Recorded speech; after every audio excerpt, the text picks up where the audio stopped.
Well, the calendar's rolled over. It's a new month. Spring has sprung. It is March, and that means one thing in particular. Not only is it my birthday month, but it also means it's time to get ready for convention season. What's going on, everybody? I'm Jay. Welcome to Square Pegs. I've been going to video game conventions now for a few years, and I wanted to give you guys a few tips just in case you are going to a video game convention this year. Some pointers that I have learned over the last few years that might help you prepare a little bit better for upcoming shows. The first one is to take inventory of what you have, because there's no worse feeling than going to a show, finding a screaming good deal, buying it, getting home, and realizing that you already owned that particular game, controller, console, issue of Nintendo Power, random strategy guide, piece of collectible ephemera that you already had. And then you just look at your shelf and you go, well, damn it, now I've got an extra one that I need to flip somewhere down the road. There are ways to do this, of course. You can use price charting. Price charting has a collection tracking mechanism that you can utilize that way. You can use GameEye, which utilizes both the GameDB and the price charting API to bring in values as well as the items that are in their database for collections. And you can use tried and true things like an Excel spreadsheet or a Google Sheet to track your collection in that regard.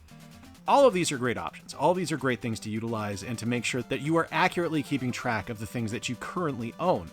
Because again, there's no worse feeling than buying something you already have. If you are going to a convention, focus on things that you really need or you really want. The other side of that, of course, is working within a budget. Now, I am not someone to tell you not to spend money. Chris from Game Dad Show will tell you that I'm a terrible enabler because I always tell folks, yeah, you should get that. You should get that.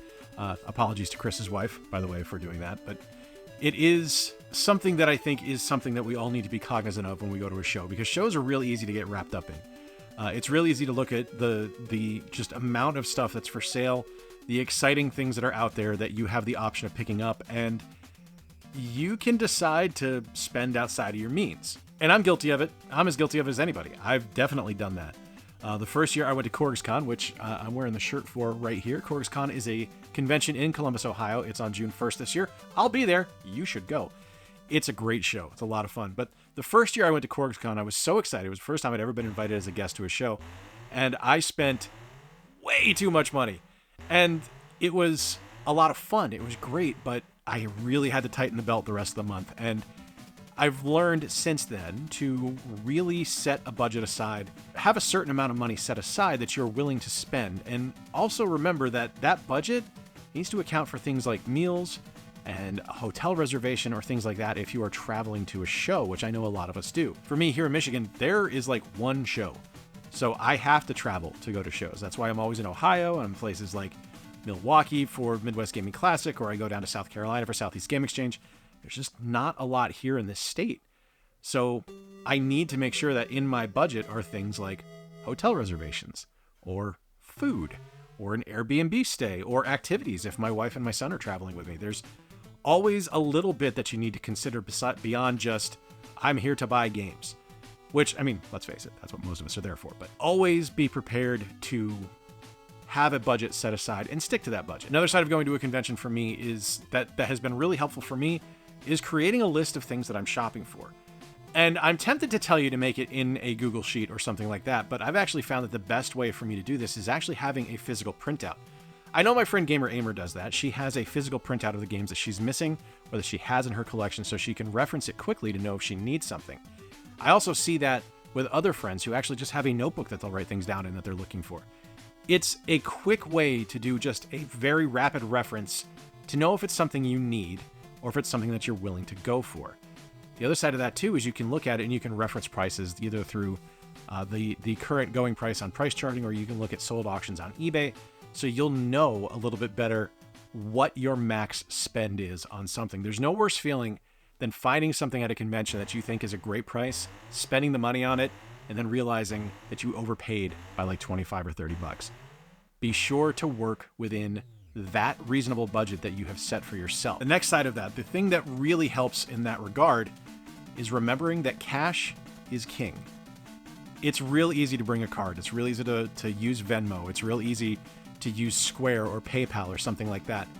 But the way you're going to get the best deals at a show is using cash. Everyone is willing to work with cash. Everyone is willing to cut a deal for cash. Utilizing cash is a great way to get around things like having to pay we'll say the government for certain aspects of a transaction. And you can just utilize a transaction between two people. The other side of that too is make sure that when you are set up on Venmo or PayPal, that you are paying friends and family if the vendor requests it. A lot of vendors at shows are just individuals that are set up. They're not businesses. Now, there are some cases where you're going to have businesses that will have a QR code that you can scan. It's going to automatically go to a standard transaction where they're paying their taxes on something, and you don't want to question that. But if you're going to a vendor that's just an individual and they're willing to work with you for cash, that cash is going to talk a lot louder than saying, hey, I can transfer it to you in PayPal. So I told you a couple of tips ago that one of the things that I think you really need to do is stick to a budget. And the other side of that is blow your budget. And that might sound a little bit hypocritical, and it is. It absolutely is. In my situation, I tend to stick to a budget because I go to a lot of shows. I go to 5 or 6 shows a year. But a lot of people only go to one event a year. So when you go to these shows, have that budget that you are going to stick to, but also have those grails written down somewhere that you're willing to overspend for, to go outside of your set budget, because chances are you're not going to find them again elsewhere near you.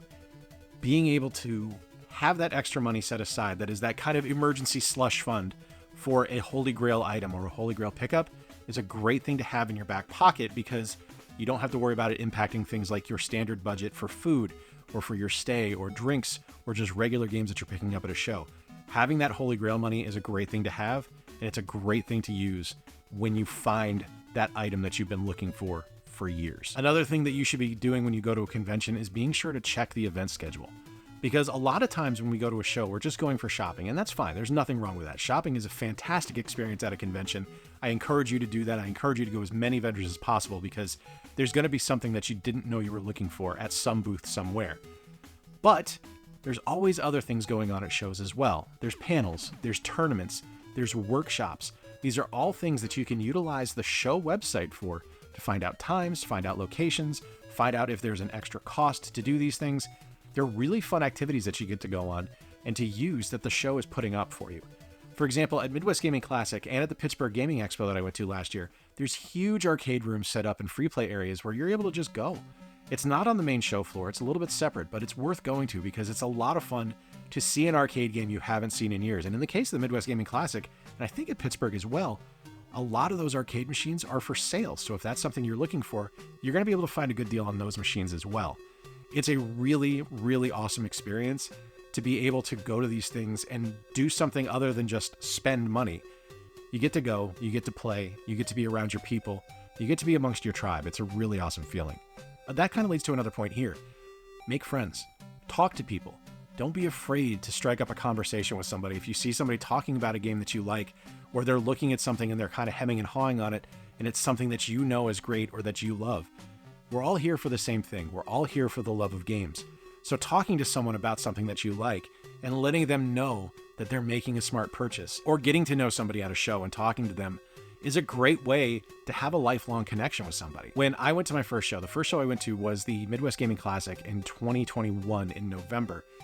And I went after having spoken to people like Game Dad and Gary from Rock Solid Productions and John Riggs online, but I'd never actually met anyone in person. I'm naturally a fairly reserved person in large groups. But when I went, it was so great to just open up and relax and realize that I was amongst my people. I was around the people that cared about me, that I cared about, and I was able to have fun with. It was such a wonderful experience, and it was such a great feeling to meet people that are now lifelong friends. You have that opportunity at convention. Don't miss it.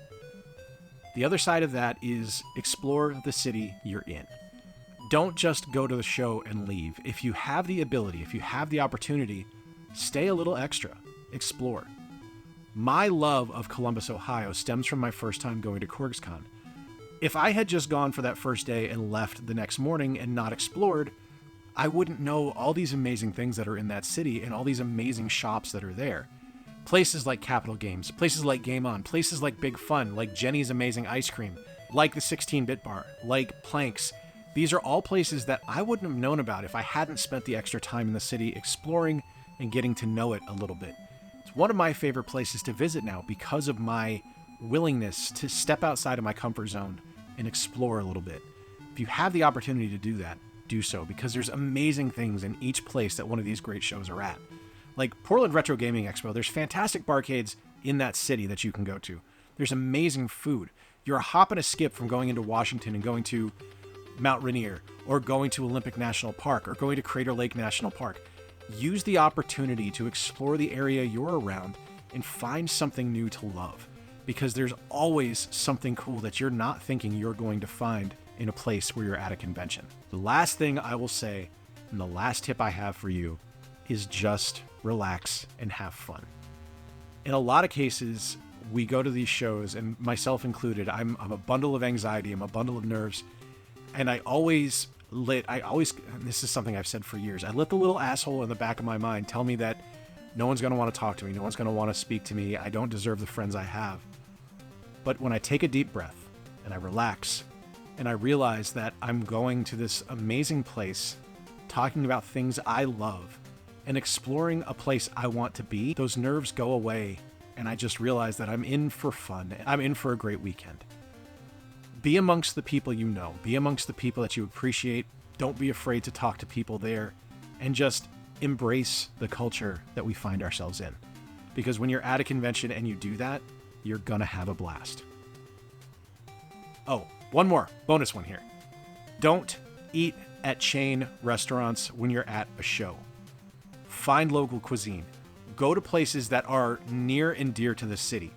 If you are going to a place for the first time, use maps, use TripAdvisor, look at places that are ranked highly, that are in your budget, that you have no opportunity to go to wherever you live. Because you're going to find some place that is going to become a tradition for you, that is going to just be an amazing place that you're going to look forward to going to every time you go back to that city. I keep talking about Milwaukee because that's the first show I have coming up at the Midwest Gaming Classic, but if I had just gone to places like a Pizza Hut, or if I'd gone to McDonald's or something like that, which happens, McDonald's does have good breakfast, don't get me wrong, I wouldn't have explored places like Build a Breakfast, which is right across the street from the convention center. I wouldn't have gone to Doc's Smokehouse, which is an amazing place in Milwaukee to go to. I wouldn't have gone to the Oak Barrel, which is a public house there that has fantastic food. Whiskey battered cheese curds are legit. There's always an opportunity to find some kind of local cuisine, some kind of local just nuance to the way that they eat. It's stuff like that you need to explore, that you need to step into and explore and enjoy and embrace, that is going to make your experience at a convention better. Those are just my tips, though. Let me know in the comments down below if you have any other tips for people just going to a convention for the first time, or if you're old hat at this and you just want to share experiences of what you've done at conventions in the past. I'm sure people who are just getting ready to go to their first show would love to read about it. Until next time, folks, I've been Jay. I appreciate you spending a little bit of time with me. Thank you for being here. Be sure to go to a convention, embrace the gaming community, and have some fun this year. Remember to play more games, stay square, and take care. I'll talk to you soon.